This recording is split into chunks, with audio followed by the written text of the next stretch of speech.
All right, thank you. Appreciate you guys so much for coming out, and hope that the things that we talk about are a blessing and encouragement to you. So I grew up LDS. I was a teenage Mormon, that's what I say. But no, I was born and raised in the church, and born in Salt Lake City, and raised in California. So I've experienced kind of both worlds, and came back to Utah after theological seminary in 1983, and I've been here. Started a church. Planted a church. When I came to Utah first, I said, I'm here to start a new church. Well, immediately people thought of Joseph Smith, right? I said, no, he's not like that. So we say plant a church instead, plant a congregation. So I've been in ministry for since that time, the whole time, and I'm currently retired, but I'm still part-time on the staff at Alpine Church in Weber and Davis County. And I run the ministry called Utah Advanced Ministries, which has the website Faith After Mormonism and other resources on, where our goal is to try to help people coming into Utah from out of state to understand the culture and to be able to minister in ways that make sense in how things are different here than in Texas, or because to understand the culture of Mormonism and how to do ministry in that culture. So as a former Mormon, when I got to Utah, I started thinking about, at that point in time, there was, the exodus of Mormonism is not what it is today. There were still people coming out, though. And so I started thinking, well, how do we help these people? And so over the years of kind of building up some ideas and meeting people and so forth, I went back to school and got a doctor of ministry. And my doctoral project was on, I created a curriculum and field tested it in several churches for how to help people who are leaving Mormonism become discipled into a mature relationship with Jesus. And so that was 2007. So about 20 years I've been working on this and coming up with material, and all this is the fruit of just talking to people, listening to people, trying to understand the culture, the changing culture. And so I wanted to share with you guys some things that I've learned and some things that we're trying to put into practice with Faith After Mormonism. So first of all, I wanted to talk for a minute about who is leaving Mormonism. Who are they? And studies over the past 10 years have done some more work on this. A lot of it's led by a researcher named Jana Reese. She's a Latter-day Saint, but I wouldn't call her a true blue Mormon. But her studies and other studies show, the Pew Research Institute and so forth, show that the minority of people leaving Mormonism are active. The largest percentage of people leaving Mormonism were never active. They're less likely to stay active if you're single, if you're young, if you're a male. But the largest group of leavers were never 100% committed in the first place, and the majority then leave in adolescence or very early adulthood. In other words, you grow up in the church, and as soon as you have some freedom and you can make your own choices about it, you book. So that's the largest number, but those are not the ones we feel like we're dealing with or trying to deal with. The people with the biggest challenges, and the ones that my ministry's been focusing on, are really the minority. They left the church later, maybe in their late 20s or 30s. We're seeing more and more now people leaving, even in their 40s, 50s. They're leaving as adults with grown kids, and their kids are staying in, when their grandkids are staying in. But there are people who probably served a mission or married in the temple or had callings, and maybe they've tithed thousands of dollars to the church. And their leaving has cost them relationships. It cost even marriages. The road out for people in that category is really fraught with a lot of pain and brokenness, and some of them have had to fully reconstruct their identity outside of Mormonism. It's so tied in there. So they're strongly culturally connected and strongly loyal and had a testimony of the church. And that's the group that I'm interested in, because the imprint of Mormonism is so strong in their life. It's so challenging. So former Mormons, the studies show, still believe in God in some manner, okay? So 86%, this is a study from 2019, so it's fairly recent. 86% of former Mormons say they believe in God. Yet they may have doubts about God, or they may feel like God is some kind of a higher power rather than a personal deity that you could have a relationship with. And many hold on to not just a generic belief in God, but also hold on to basic Christian teachings about Jesus and the afterlife. Now, the majority of them do not tend to continue to hold on to uniquely LDS doctrines, like Joseph Smith, the Book of Mormon, modern prophets and apostles, and so forth. But there's still something that they retain some sense. Now, it feels like anecdotally that more and more people leaving Mormonism are becoming atheists, or at least agnostic. And I think there's anecdotal evidence that that is indeed the case from people who are having conversations on the street and so forth. But this survey shows that maybe the atheists are the most vocal, and that's what we hear about them a lot. But most Mormons have most former Mormons who are active have some kind of core of belief system. There's something to work with, something to work over and remake, but also something to work with. And so who are these people? Well, very few of them find a new religious home. So only 1/3 of former Mormons identify with another organized religion. And you can see the breakdown there. This is a study done again in 2019. Mainline Protestants, 7%, Catholics, 6%, Evangelical Protestants, 10%. So, like, we win, right?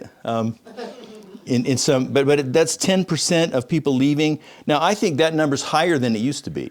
That number that we've seen in the past, maybe 20 years ago, would have been maybe 6%. So the Pew Research number maybe said 6%. That number's higher. I hope that's accurate, because it means maybe we're doing something right, those of us who are ministering in Utah. And all others, every other is 11%. Those are the ones who say they have found a new religious home, but 2/3 identify as nothing in particular. 27%, just Christian, 21%, agnostic 12%, atheist 6%. So broadly speaking, that 2/3 of people who are active LDS people who are leaving would fall into the category that sociologists of religion in America right now are calling the nuns. So it's just like there's no allegiance of anything at all.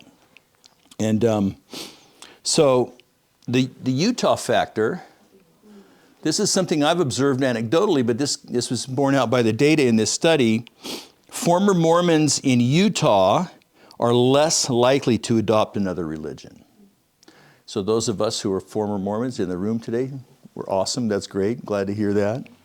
But there's something about, and they have far lower, measured anyway, Christian beliefs overall than former Mormons elsewhere in the United States. That's an interesting question. The research, the people said, we don't know why. It'd be interesting to figure out why, next study or whatever. Maybe it's something about the culture of Utah. Maybe it's something about the ingrown nature of the communities in Utah. I feel like, because I grew up in Southern California, when you leave Mormonism, it's easier to slip away, because all your neighbors aren't, watching out or looking over you. But I also feel like a factor that makes sense to me is that anecdotally, I can't quantify this with numbers, but I believe that people are less likely to become agnostic or atheistic after they leave Mormonism if they actually know a real Christian. Because it says, okay, there's an alternative, there's an option, there's a credible option, because I know this person and they love their church and they love Jesus, whatever. And so that's less likely to happen to a former Mormon in Utah than outside of Utah, because if somewhere else there's a million Christians everywhere, So anyway, whatever, for what it's worth, those are the people who are leaving Mormonism, according to the research now. And so the basis of the ministry, there's a couple things that we say, why are we doing this ministry? One is the biblical mandate. In Matthew 28, Jesus gave the Great Commission. He said, go make disciples. I have all authority. It's been given to me. Go make disciples of all nations, baptizing them in the name of the Father, the Son, and the Holy Spirit, teaching them to observe all that I have commanded you. Behold, I'm with you always to the very end of the age. And so there's two things that he says there, two aspects of producing followers of Jesus or disciples. Number one is baptizing them. That's introducing them to Jesus and inviting them to repentance and faith and to come into relationship with Jesus, which is symbolized by baptism. But then he goes on, he says, train them. Train them, teach them to live his way. And so disciple making does not just address a cognitive decision, but it addresses a new way of life, oriented around the authority of Jesus. There's two motives that he gives here. One is the authoritative mandate that Jesus gives. This is what I'm all about. This is your mission. And then the second one is the promise of his presence and his power. That's why we do what we're doing. That's why I'm doing what I'm doing. But also, there is the cultural reality that Mormonism is more than just a belief system, more than just a worldview, but it's a culture. And so it produces an all-encompassing identity. And so Mormons are more or less identified with the culture, some more so, some less so. But the culture of Mormonism is always a factor. So I can't simply abstract the belief system apart from the person, as if Mormons are somehow disembodied heads. They're whole people. Now, the Mormon culture is changing, but it's still a reality. It still has to be dealt with. It's being dealt with in different ways as it changes.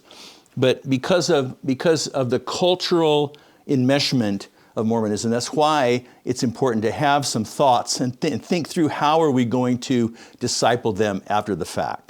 There may be some things that in our normal discipleship process, if somebody comes to faith and they're not from a Mormon background, there may be some things about that process that just miss the mark for people who are coming out of a particular culture. And then, I've talked about it, in Mormonism, post-Mormons being like immigrants. And an immigrant comes to a new culture, and there's so many things they have to learn. A new language, new customs, new norms, new ways of interacting, and so forth. Now the immigrant may never want to go back to their homeland before. They may never want to go back, but their homeland has come with them. And so it's a challenge to become fully, quote, assimilated, you could say, into the new culture. And, Christianity has a culture that's, a lot of it is rooted biblically, but a lot of it is just simply, the way we practice Christianity in our culture today. And so all those cultural factors. And so I think of them as immigrants, and immigrants need some orientation. And then so the implication then for discipleship is that you have to talk about doctrine. You have to talk about worldview. It's absolutely essential. It's the root and the core of everything. But it's crucial but not sufficient. You have to also talk about culture. You have to also talk about the life that people live. So, and so we want to make sure that we're addressing real life issues of heart, not just the head, and deprogramming the cultural stuff. So, I want to take you through a number of, I can't remember, 8 or 9 things that we try to do in our curriculum, the things that we're trying to do, like how to help. Okay, so different categories. The first category is I come alongside, I want to help them process their emotions. And these are not necessarily in order, necessarily that you have to do this first and you have to do that another one second, because all of it's all a jumble anyway. So you're going to kind of dealing with a lot of things that are going on at once, and depending on what triggers come up and what experiences they have, you're going to shift to another thing. But this provides at least some sense of direction.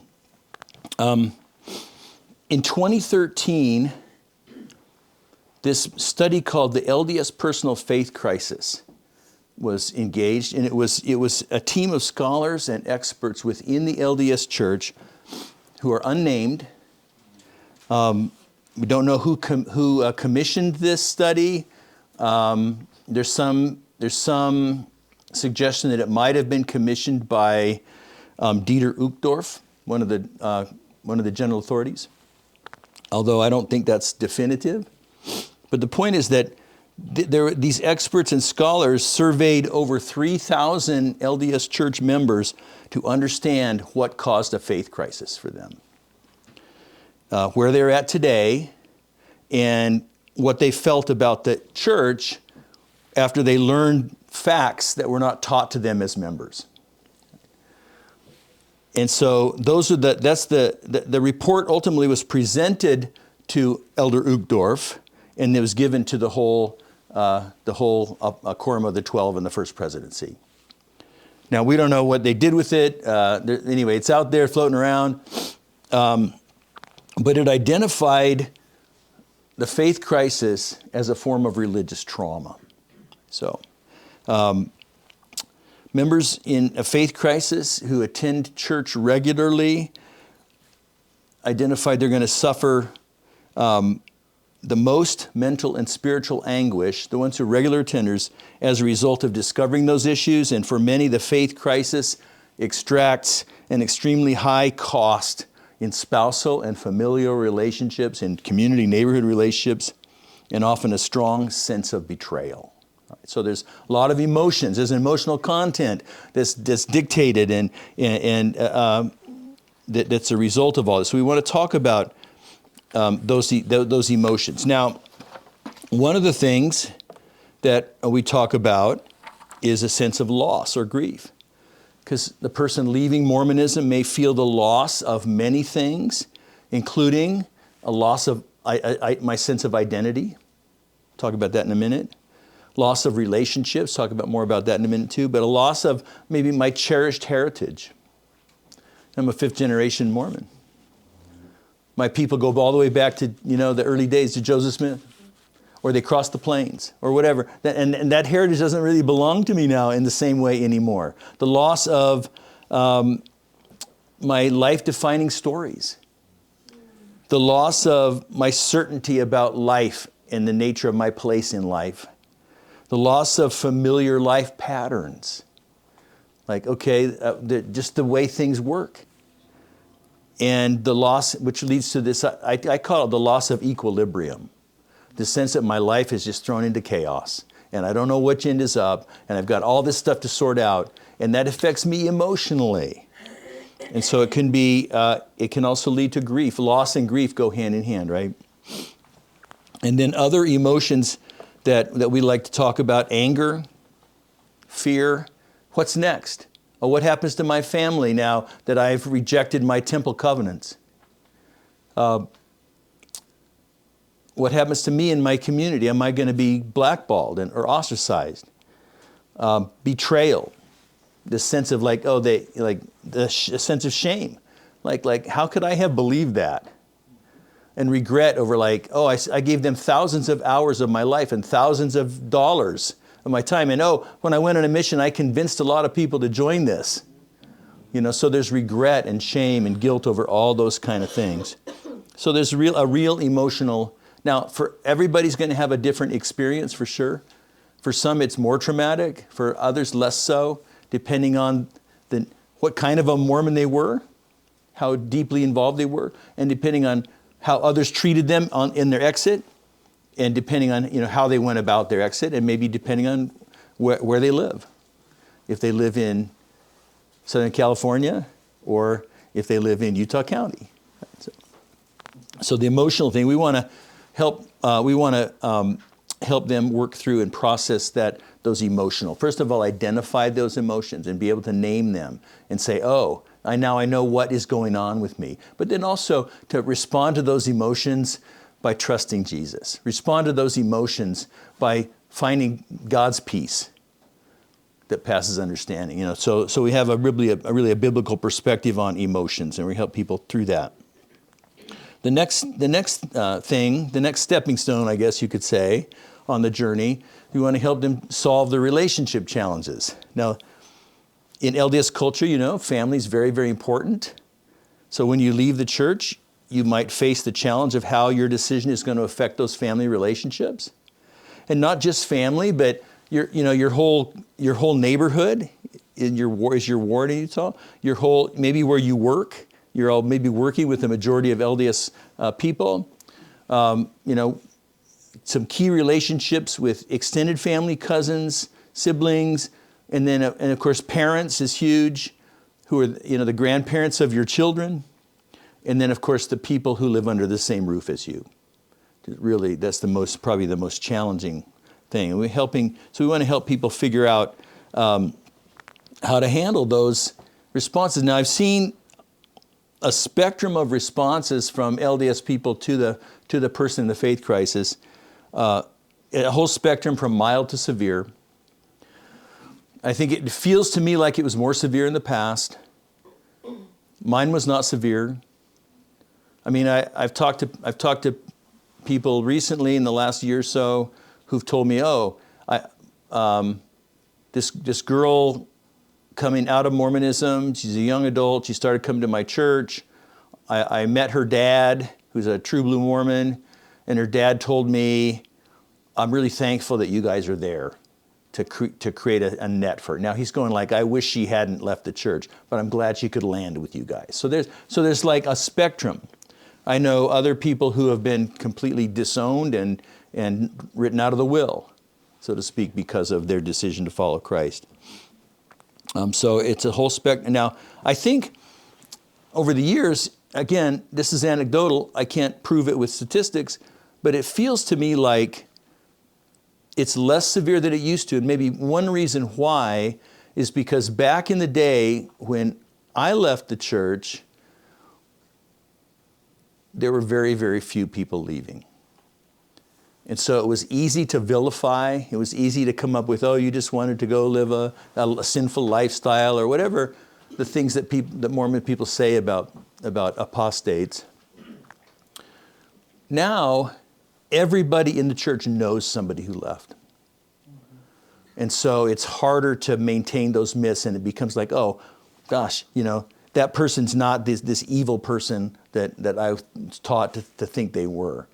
So it's easier to leave because we know people who have left. And so the attitude maybe has changed to some extent. That's just my theory. But the loss of community is huge. It's like, okay, so I met yesterday morning with a couple that just recently moved into a very LDS neighborhood in Centerville, Utah. That's almost redundant to say a very LDS neighborhood in Centerville, right? Yeah. And so they're Christians. They came to faith in Christ.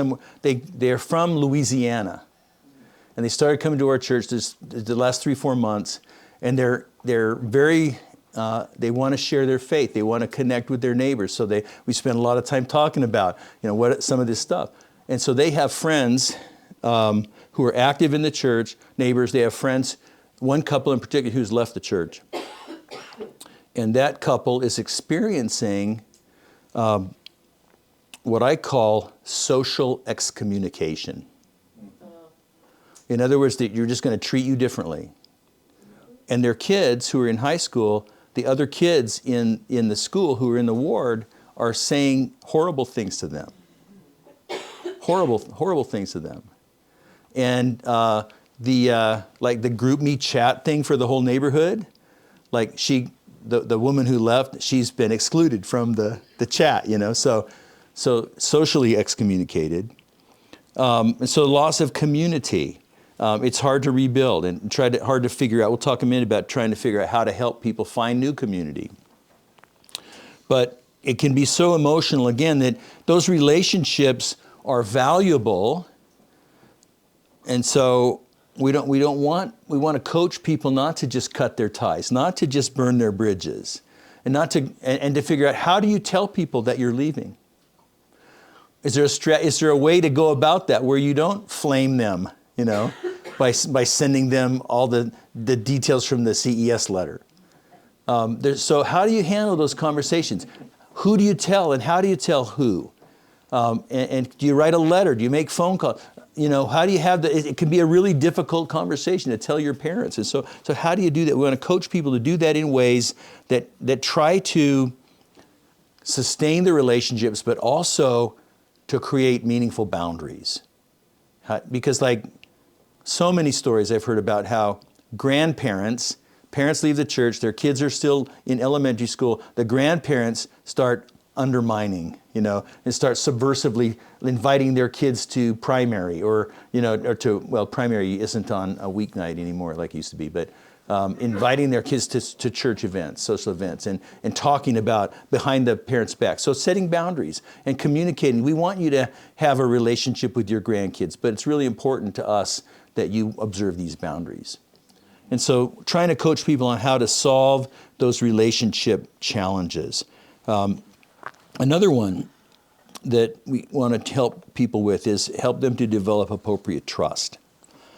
And so trust is undermined by the LDS Church in a couple of different ways. First of all, they've undermined trust in other churches, apostate churches that lack the priesthood and don't have authority and so forth, and they're just all trying to be the one true church and so forth. They undermine trust in the Bible because plain and precious things have been removed and it's not been translated correctly and so forth.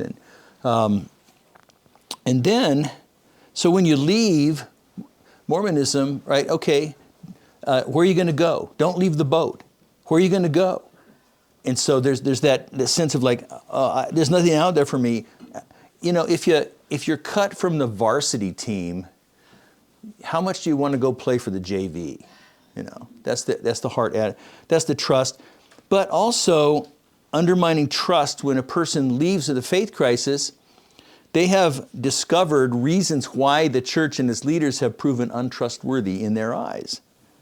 And so there was one study done in 2017 that showed 5 issues for women who leave the church at that time. The women that they interviewed, 300 some subjects. You'll see that how 3 of these 5, or many of them, deal with trust. Number 1, they say they found ward members are too judgmental. Well, it's not a trust issue, but it's a community relational issue, right? Number 2, the LDS Church was not inclusive on social issues like role of women or gay marriage. Well, sorry, I can't help you with some of those because the Bible is not quite, quote, inclusive on some of those issues. But here's they said the women who left said the church did not have good answers for questions or for the faith crisis. So trust is lost because you didn't have an answer for me. You just put it on the shelf. That was the only answer, Another one, they said leaders need to be more trustworthy. They said, in other words, how you could comport yourself and deal. And then they said leaders need to be more transparent about the history and beliefs of Mormonism. So things that are swept under the rug and, the faith-promoting history that ignores a lot of the reality and so forth, those are the things why women were leaving. So a lot of those are wrapped around the trust issue. And so if a person leaves Mormonism and they've lost trust in an ecclesiastical institution that was everything for them, and they've been taught not to trust these apostates out there, then where do they go? How do you rebuild trust again?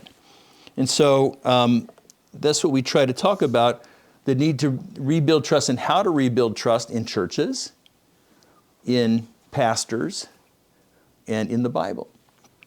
Oh, see, this takes me way back because when I was growing up in the church, pastors were hirelings of the devil. That changed in the 90s, right? That was in the temple ceremony.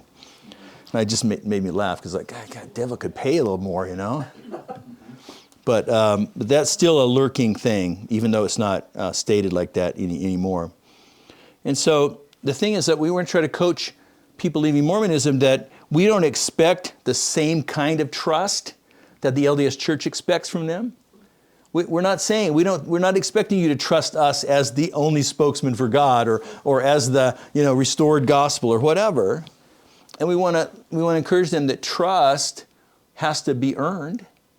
Trust is not absolute, but there's some reasons you can give churches an opportunity to build your trust. There's some reasons how they can earn your trust. So don't go in open, right? So it's like this. If you were in a bad romantic breakup, you may be very hesitant to date again or to get serious again with another person. And that's similar. So because you don't want to be burned. And so we're going to help people to, and then we spend a lot of time talking about how to trust the Bible in our materials. The ultimate goal, ultimately, we want people to trust in God, and we want people to transfer their ultimate trust from a religious institution not to another religious institution, but from a religious institution to God.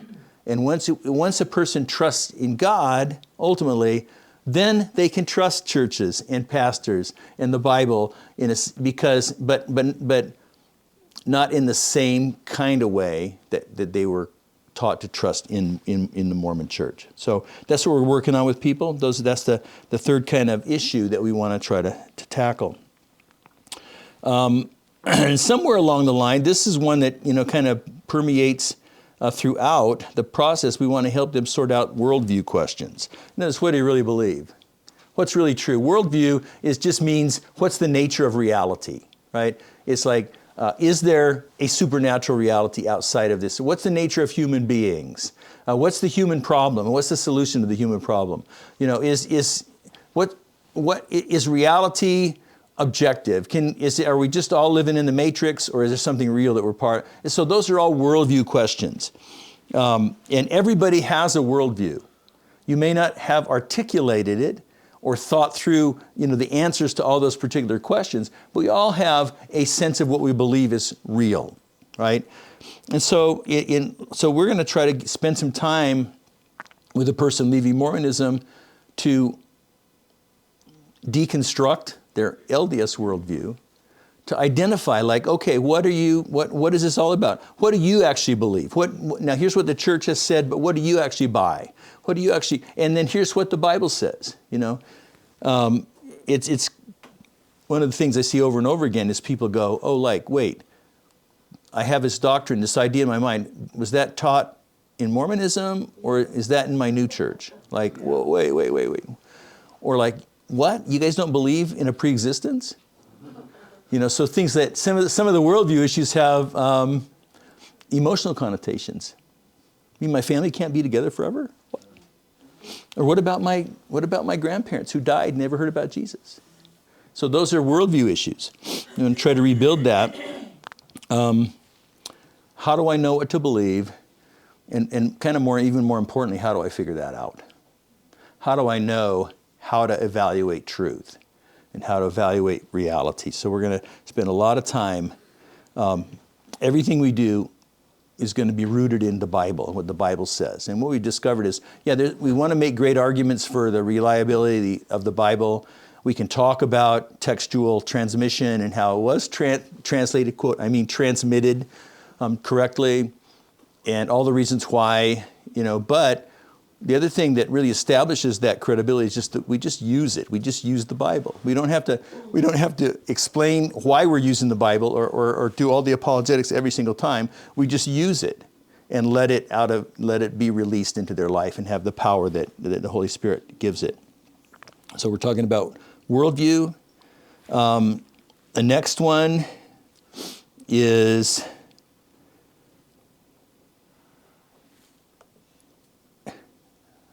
let's see.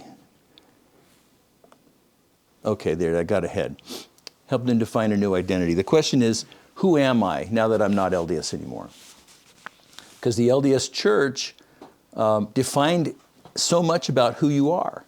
It defined your place in the universe. It defined, kind of what you're a spirit child of Heavenly Father. You're a God in embryo. You're part of this great glorious movement of God's work and you were in the pre-existence, you were close to the people in your family. You decided to be a family together, and all these other things that are part of my sense of identity. How do I figure out who I am now? And so we're going to say, what does the Bible say about your identity? If you become a follower of Jesus, that's huge. That says so much about who you are now. And what does the gospel say? The implications of the gospel say about your identity. Now try to reshape that sense of who I am. That's just a core thing that drives every one of us. How to help them make, another issue, how to help them make responsible lifestyle choices. So here's the thing. So in the LDS church, if you were active, then the church dictated so much about how you live. Dictated what you eat, drink, and don't eat and drink. It dictated some clothes, certain clothes you wear. You have to wear certain underwear. It said you have to have some what is considered modest. It dictates how many tattoos you have or don't have, or the earrings you wear, or it dictates how you spend your time. You're gonna go be involved in this on Sunday and in this on Monday night and the whole 9 yards, right? So how do I choose my lifestyle? How do I make behavioral choices since I no longer have this authoritarian institution dictating my ethics and my values? And maybe you've seen it, but I've seen so much the tendency of former Mormons to go off the deep end and experiment a lot with everything that's now not forbidden. And you see, again, a whole spectrum of that. You see from, I'm going to go try coffee or wine, or you see maybe some dangerous behaviors in terms of sexuality and other kinds of relational problems and challenges. So how do we help them to figure this out? And so in Christ, we have this new freedom, but we also have new responsibility. So Galatians 5, for freedom Christ has set us free. Stand firm, therefore, do not submit again to a yoke of slavery. For you were called to freedom, brothers, only do not use your freedom as an opportunity for the flesh, but through love serve one another. And so he's talking about freedom from the law. In context of Galatians, he's talking about freedom from the law. And the Judaizers who went to Galatia are saying you have to do these things to be a real Christian, right? And so Paul's responding, so no, you're called to be free, but he says, but it's not an absolute unconditional freedom. Is don't use your freedom to create opportunity for the sinful nature. And there's boundaries on the freedom, and he talks about that and what those boundaries are. So how do we figure out how to exercise responsible freedom? How do we help former Mormons figure that out? And so, there's clearly things where the Bible spells it out. And this is the will of God. This is how to honor God, by obeying these things. But then one of the challenges, two challenges, one is what I call the gray areas, right? In Romans 14, he talks about disputable matters. He talks about, those are things that we disagree on, but they're not spelled out scripturally. Now there might be some scriptural ways to think about that from one side or another, and he mentions two specific things there that were affecting the early church. One was what to eat. And some people are not going to eat any meat because you don't know if it's ever been sacrificed to an idol. You don't want to participate in the idol worship by buying that meat in the market after it's been offered up to some pagan god. And the other one, he says, has to do with holy days. Some people, there's certain days, like are you supposed to observe Passover or some other holy day? And he says in both of those are matters that are up to your conscience. And he says each one should, he gives two things. Each person should be fully convinced in his own mind. Make a conviction and stick with it. But then he says each one should also accept your brother and sister as in their conviction. If their conviction is different from you, then you don't make it something that you criticize or judge them about. And so how do you handle those disputable matters? And how do you have your conviction? So in 1 Corinthians, Paul talks about, we try to walk people through this, where Paul talks about, look, everything is permissible to me, but not everything is profitable. He says everything is permissible, but I don't want to be mastered by anything.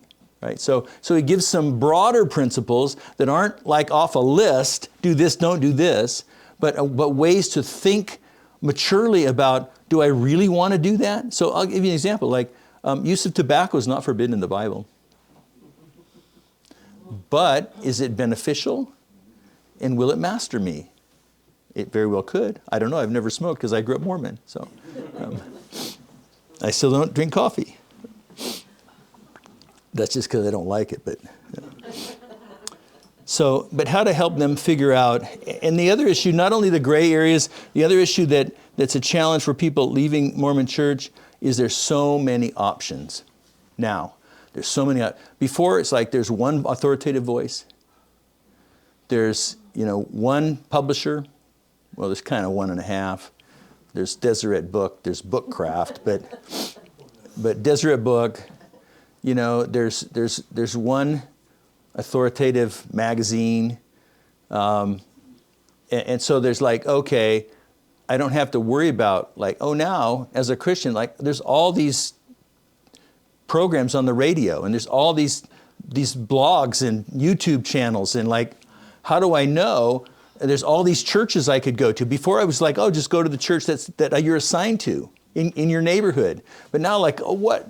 So this panoply of options that's now available to the person leaving the Mormon church can be really confusing. Crippling sometimes. So we're going to help people think that through and figure out how to make those choices. So, okay, so just 2 more things on the list. Is there 10 things on? I can't remember how many things there were on that list, but we're almost done with them. These are the kind of things. Again, these are the kind of things we want to help take care of that person leaving the LDS church. Help them navigate. The ultimate goal is to help them find a biblically based, a life-giving relationship with Jesus in the local church. I think the local church is a really important part of that, right? So help them navigate their way out of this one. So look, I always felt like if a person leaves Mormonism, doesn't come to faith in Christ, ultimately, eternally, they're no better off, right? So I just want to see them come to faith, and there's a lot of steps along the way. So these are some things, again, we're talking about. What are the things that over time we've kind of figured out are going to be the obstacles, are going to be the issues that have to deal with, to get them to a place where over time they're settled. So we talked about identity a minute, but one of my goals is I don't want the person to say, I'm a former Mormon who's now a Christian. Your identity is not defined by Mormonism. I'm a Christian. I happen to have been Mormon. See the difference? So that's what we're trying to say. I don't want people stuck I don't want Mormonism to continue to define people's identity for the rest of their life. I want Jesus to define their identity. And that's what we're trying to accomplish by all these things. So one of the things is connecting with a new church. That means new ways to do community and to do relationships. So community, the Mormonism, the local ward creates a certain strong community. It's strong in certain respects. But even Mormon sources will say that it's community that's based on service, taking over the meal or helping with the move-in or whatever. And it's community that's based on, it's institutionally defined because it's defined by what group you're part of. If you're in the Elders Quorum, Relief Society, if you're, what age you are, if you're on a certain serving team. Your community it's defined by where you live in the so those are externally and in a sense artificially defined. And that's not going to happen. In a local church, people are coming from miles around. And you may be on a serving team, or you may be in a home Bible study group or whatever, and those are places where you will find community. But those are choices that you make, right? And so community happens differently post-Mormonism. And relationships happen differently. I've always believed that in religion that is a high demand, worthiness-based religion, where grace is really not a factor, where your value or your sense of self-worth and worth in the eyes of other people is dependent on how well you perform, how well you live up to the worthiness norms. In that culture, vulnerability is impossible. Nobody's ever going to be vulnerable with each other. Because if you let your hair down and you honestly admit, oh my gosh, I'm struggling with something, then you're going to be pegged. and you're going to be potentially ostracized, or at least you're going to be thought of in the eyes of people. And so, you got to keep up appearances. And when vulnerability is not possible, then intimacy is not possible. So Mormon community, Mormon relationships are very strong structurally, but they're not very strong. There's no depth. Now, often people break through because human beings need it, and it can happen in certain settings. But the culture as a whole, it really works against intimacy, right? And so, in Christian churches, I hope the church you attend is fostering opportunities to develop intimacy with people, because that's where we really grow. And when people treat us with grace, we have an opportunity to say, oh, this is what I'm really struggling with. And they can pray for me and minister to me, and vice versa. And we have this depth of a mutual relationship that's new. And it might be hard for former Mormons to let their hair down, open their hearts. It might take quite a while to open up. And then the other thing is, related to this, is these confusing and unsettling practices of Christian churches compared to the Mormon ward. So we want them to connect with a new church. Partly we want them to find a community that's intimate. We want them to become part of a worshiping community. That's God's plan in the Scripture. But a lot of churches now over the last couple of decades, churches have been a lot more thoughtful about this. But it's very easy for churches that are populated and led by people who are never Mormons to do a lot of things on Sunday morning or in how they structure that are just confusing and maybe even off-putting.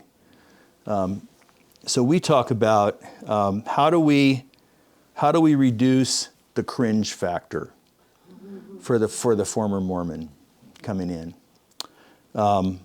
because yeah, we were talking this morning about me and Cameron were talking about they started going to what his wife called rowdy church, as opposed to reverent church, right?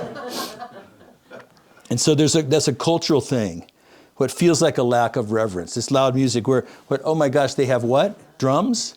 They have an electric guitar on the stage. They don't have just a piano, an organ, and a chorister who's always, one of my gripes. The chorister, man, every song has the same beat, the same tempo, whether it's supposed to be lively, every song. Anyway, doesn't matter.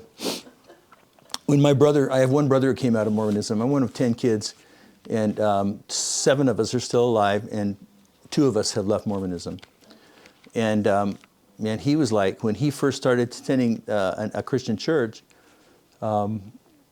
he was blown away by a lot of this. But he's a musician. And he goes, oh my gosh, these people actually know how to play their instruments, in worship. Because I know Mormons have a lot of great musicians, but they don't necessarily bring them into worship, right? So anyway, that's a side note for what it's worth. The point is that the dress code. So honestly, when somebody walks in for the first time at Alpine Church, where I serve, pretty good idea that they're former Mormons, because they didn't get the memo about nobody wears a tie here, but it can be off-putting. It can feel immodest because people show up at church in the summer wearing shorts, or women in tank tops, and so that it feels immodest to them. The cross, the display of the cross, that can feel like a little bit unsettling. The offering. So at Alpine Church, we don't take an offering. We just tell people how to give in other ways. We talk about it a lot. We talk about it because it's biblical. But we don't take an offering because we realize not only the former Mormons, but also the whole younger unchurched generation. They have grown up with lots of stories about unscrupulous churches and pastors who are buying a jet and all the rest. So, in fact, the whole thing about money can be, what happens to my money? Who's in charge of the money? Because of the myths that are perpetrated. And just understanding how the structure of authority works. Who's in charge here? So a lot of questions, those are all questions that have to be like debrief. So when I take somebody, invite them to come to church, I want to make sure I have ample time to give them a little bit of to here's what you're going to expect, and talk afterwards about what did you experience? How was that? Do you have any questions? Like what seemed weird to you? Like I want to help them to find new community, to connect with a new church. And then finally, we want to help them redefine the purpose of their life. What do I live for if it's no longer defined by the LDS church and the LDS culture? What do I live for now? What am I all about? So in the LDS church, it's about achieving exaltation. It's about redeeming the dead. So now, if that's not on the agenda anymore, now what am I living for now? And I've always felt like one way to talk about it, a couple ways to talk about it, is we want to talk to people about instead of proving myself worthy, how does my life prove that God is worthy? So, you come to the second estate, you want to prove yourself worthy to return to the Heavenly Father. But instead of proving myself worthy, I want to prove God worthy. That's a new sense of purpose.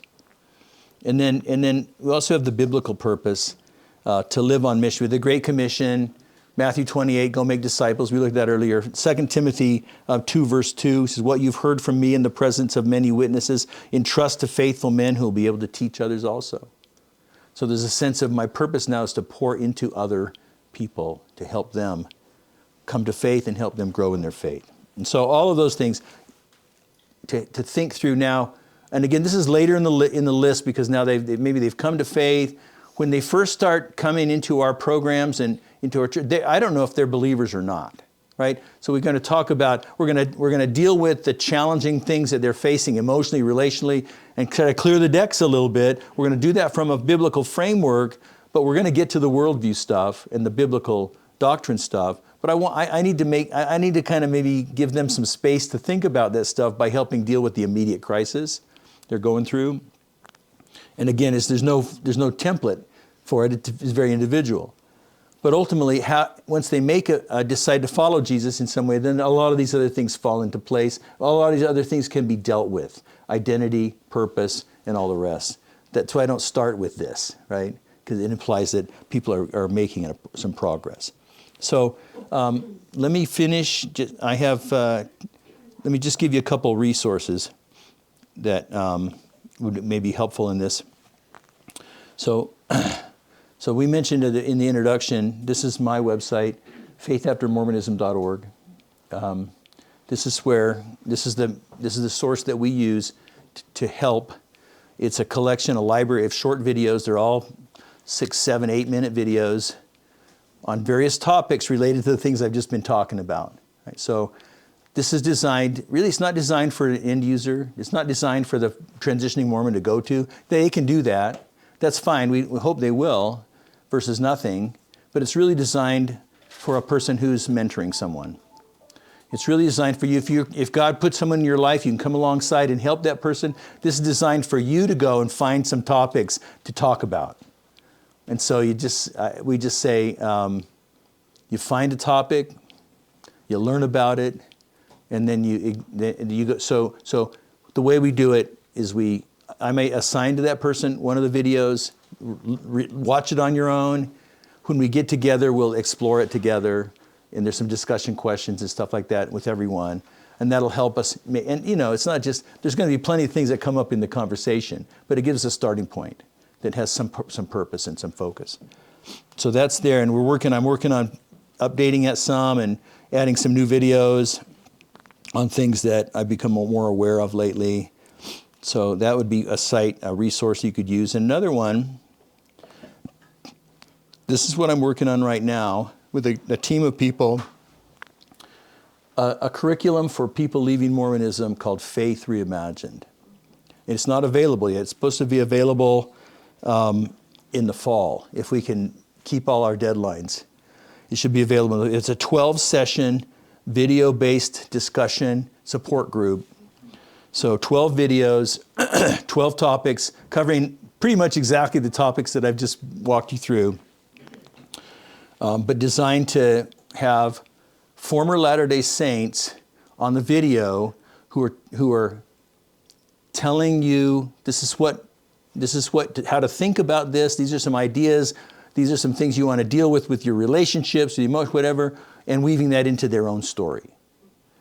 So we think that a former LDS person who's watching that is going to see people that they relate to. But they're also going to hear some sound, biblical, practical ideas about how to deal with if that's where they're at right now, you know. And then not just watching the videos, but having a discussion with a facilitator who we're trying to equip to facilitate a great group with some of the right values, where it's safe, and it feels like welcoming, and where people can be honest about what they're going through. And over time, hopefully they're going to make a decision of faith in Christ and find a local church and all the rest. So it's designed for churches to use. It's designed for motivated individuals to use with a friend or a friend group. And so we're trying to figure out how it fits inside Utah, outside Utah. Where maybe there's not a group in Omaha, you know, maybe there's one person. So anyway, again, hopefully out this fall, heavily informed by former Latter-day Saints who are now following Jesus. So it's not just things that I know or I've learned, but we're really putting it out there in front of a whole team of people who go, look, oh, here's something you need to think about. Oh, here's something you need to tell the facilitator about. So they don't, if they've never been a Mormon, they're going to step in this landmine. So, and so those are the things that you might. Again, the website is up, but it doesn't have anything in it more than what I just told you, because we're in the process of developing. We'll start filming in about 2 weeks, and then based on that, we'll be writing the guide. Participant guide, leader guide, and like I said, we're hoping it comes out this fall. We'll see what happens. We've got funding for it and everything else. So anyway, so thanks for listening. We have a minute for some questions, and yeah. Is there formal training to equip people on that Faith Reimagined? No, because the challenge is the best we could do, because we don't have the bandwidth to create a whole institution that can certify trainers and train them. The best we can do is we're trying to pump everything we can think of into the facilitator guide. And so the guide is going to have suggestions for how to answer that question, and don't do this, and maybe say it like this or whatever. And so that's the best we feel like we can do with this particular format. Yeah. So you mentioned it earlier. Moving people away from, or moving people towards trusting in God. Mm-hmm. So I'm kind of new to this, and a big part of the question is, how do you transition that epistemological base that it's a burning in a bosom to a more biblical centered? Yeah, that's really a great question. That's a foundational question to what we're trying to accomplish in all these resources. So we're going to talk about what is the role of experiences in knowing truth, epistemology, knowing truth. Because back in the day, like when I came on the scene in ministry back in the 80s, I think the tendency was, because we're not comfortable with the Mormon experiential epistemology, we just said, let's throw all experience out. Just make completely cognitive and rational. And I realized, no, the Bible makes room for relational truth. And I've experienced things that, where I met with God, so to speak, and it was powerfully moving. But the big difference is, what's the highest level of authority? So I'm going to try to reframe experience within biblical boundaries, and talk about the heart is deceitful. Jeremiah 17. So how do I test those experiences? How do I know? And I want to talk about the testimony. We'll talk about how this is a little abstract for a lot of people, but no experience is self-interpreting. If you have an experience, you're going to interpret it based on the framework you already have. And so, you're not going to know what that experience means apart from being told what it means. And so I want to kind of lay that on the table and say, well, how did you know that was from God? How did you know that that meant that? And so really we should really be talking about the framework first and then the experience, since you're going to interpret that experience a certain way. And we'll talk about how other kinds of experiences work, and how, if you're on a mission, you're gone from home and you get a care package at Christmas from your family. It's got cookies and you're missing your family, but you're in your mission experience, and you get this warm feeling, and you get the family. Wait, where's that from? Is that because you're missing your family and your family loved you, or is it because the church is true? So we're going to talk about how you have to have a framework of objective reality to interpret our experiences. And once we get the framework, then we can talk about, then let's get more specific about how do you know what's true, right? So that's just a general response, but a great question. Well, kind of pivoting off of that almost, it seems like a lot of people now are, Mormons and Christians they tend to talk past each other. We say the same words. Yeah. And it's so hard for them. We're like, and the more rigid, probably evangelicals will say, well, you're not Christian. Well, no, we're Christian. It's in our name or whatever. How do your resources or any of that stuff, have you kind of dealt with that? Who is God? Who is Jesus? It's maybe different. It's different Jesus epistemology, and that kind of stuff. And theology matters. How do you kind of How have you kind of gone through that? That's learning these new totally. words? That's a basic starting point. We work it in. We were talking about worldview. Where by the time we get past relationships and emotions, and we start to get into the kind of core cognitive stuff, that's one of the first things we talk about. Okay. Is say that is the terminology difference. There's great resources on that. Sandra Tanner has a resource on that. Lynn Wilder has set up a dictionary of Mormonese, and also there's one at TILM, because everybody realizes that's so key to deal with that. But we want to talk about that in the discipleship process too, and say, so when I say something, you're learning a new worldview, so we have to talk about, make sure you don't bring the old concepts that are associated with that word into that new worldview. Yeah, so we'll surface that right off the bat, early on. What was the order? Oh, I'm sorry. Oh, yeah. I just a follow-up question on this. What was the order you said? You said that you relationship, then something, and then you went to like doctrinal. So you. Yeah. Well, so in this outline we I tend to do the emotional stuff first, the emotional journey, the baggage and stuff, and then I tend to go to the relationships second. Again, I'm using the Bible to deal with those things.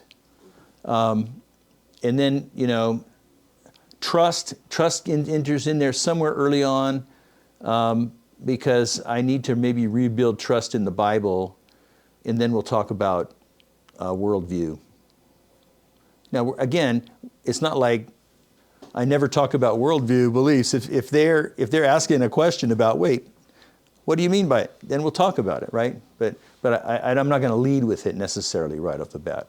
Yeah. I'm just wondering, as a post-Mormon, after a long life, very active, Okay. fifth generation, I have a funny, weird aversion to listening to ex-Mormon stories. Do you mean generically, or? I think I've been burned a few times. Okay. Like they weren't trustworthy. They had totally. old Mormon bad things left over. Yeah. And there's just so many different ways people come out of the church Right. and end up. And Right. I've looked at a lot of your faith after Mormonism and stuff, but they're not the thing I love. I want to be taught, I want to be trained by either somebody who has been out of the church for a very long time, Yeah. or a good, solid Christian. Yeah. Yeah, I totally get what you're saying. I'm just confused about it. Well, so I could see the perspective. So for sure, the reason that we're using people who are out more fresh out is because I realize in my experience I left Mormonism 40 some years ago, 50 years ago, and the culture has changed. So someone who's been out a long time, I don't think is in touch. I don't think is in touch with the experience of the newer people. I appreciate that. You know, and so I want to make sure that, you know, like I was telling somebody about something or other the other day, and there was a couple things that they said, they corrected me. He said, oh, I didn't really know that Mormons are doing support groups for substance abuse. They are, I guess they are, and I didn't know that. So there's different things that I'm not even aware of because I'm not living it. That would help, because I have a daughter who said to me, she's totally still in. And she said things to me that are not Mormon. They are just not, and I'm stuck with 65 years of, The only true living and church. I just said to her, Yeah. you are not sounding like a Mormon. So I don't even know how you Well, deal with that's true, but because the Mormon culture is going to change, because Mormonism is rooted on the principle of progressive revelation. But it and- didn't change for 65 years for me. It did exactly, but now it's changing. Yeah, and now it's changing. Now there's always been changes along the way. Like 1978. Were you a Mormon in 1978? Okay, they changed the blacks in the priesthood. That's true. But there wasn't, and that was horrible. I mean, the whole thing. But there's something different now that's, or maybe I just didn't realize it then or something. They're just, what is You it probably just different didn't now? notice things going on that were changing then, you know? Well, I think change has accelerated for sure. Yes. I think the LDS Church is always been interested in its standing in the eyes of the larger community. I think it's more so than ever. That goes back to the Hinckley days when they said we're going to lower the gate, we're going to lower the front gate by pretending like we're one of the boys, so to speak. And I think the unintended consequences that benefited us, it also lowered the back gate. So people could leave Mormonism and feel like, oh, we're one of the boys, let's go to that church, you know. But it's more than ever. Those changes that I mean, we've been leaving for decades, but we stayed, but we were, Yeah, yeah. you know, so Yeah. all those things probably, because one of the first things was all the changes were going, you know. Yeah. Oh, So- totally. Totally. It's a long, long suffering. So, yeah, So I good. guess I just don't want to hear anybody else's process. It's too sad to me. It's sad but happy. I mean. Yeah. Yeah, it's sad. There was, like, I remember though, when I first came out, the former Mormon voices that were available, this is before the internet, so there was pamphlets floating around and stuff like that. And my impression was they were all bitter and angry. And they wrote their testimony to say, you know, I was wrong and I'm going to prove that, you know, there was just really this wrong tone and motivation. That, to me, that's still out there, but way, way less than ever before. So, anyway, no, thanks for your observation. Appreciate it. Yeah. Anybody else? Okay. I'll be hanging around. You know, I forgot to mention my books.